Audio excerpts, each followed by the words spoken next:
నా పేరు రాజశేఖర్, సెక్రటరీ, జిల్లా న్యాయ సేవాధికారి సంస్థ.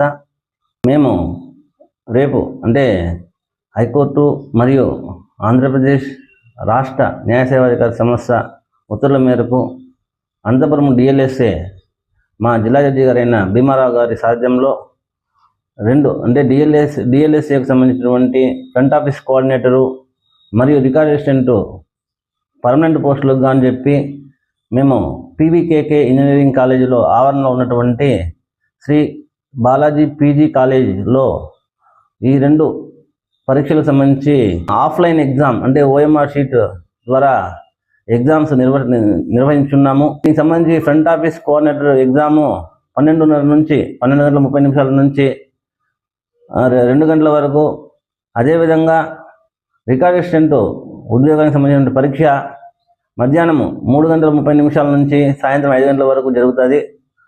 ఈ ఎగ్జామ్కి అరగంట ముందు అభ్యర్థులందరూ కూడా వచ్చి రిపోర్ట్ చేయాల్సి ఉంటుంది.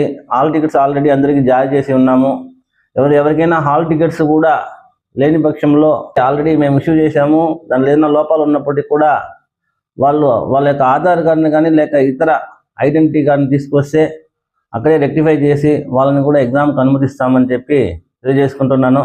కాబట్టి అభ్యర్థులందరూ కూడా సరైన టయానికి హాజరయ్యి ఎగ్జామ్కి అటెండ్ అవ్వాల్సిందిగా నేను కోరుతున్నానండి. Thank you. నా పేరు రాజశేఖర్, సెక్రటరీ, జిల్లా న్యాయ సేవాధికారి సంస్థ.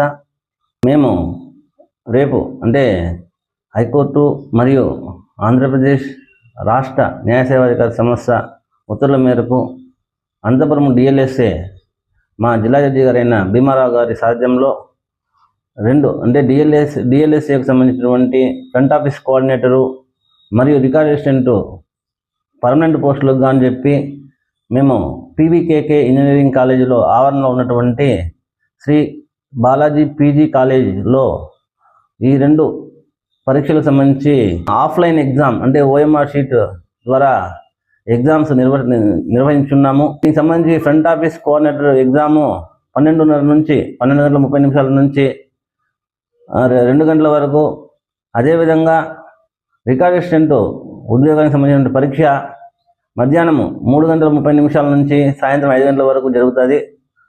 ఈ ఎగ్జామ్కి అరగంట ముందు అభ్యర్థులందరూ కూడా వచ్చి రిపోర్ట్ చేయాల్సి ఉంటుంది. హాల్ టికెట్స్ ఆల్రెడీ అందరికీ జారీ చేసి ఉన్నాము.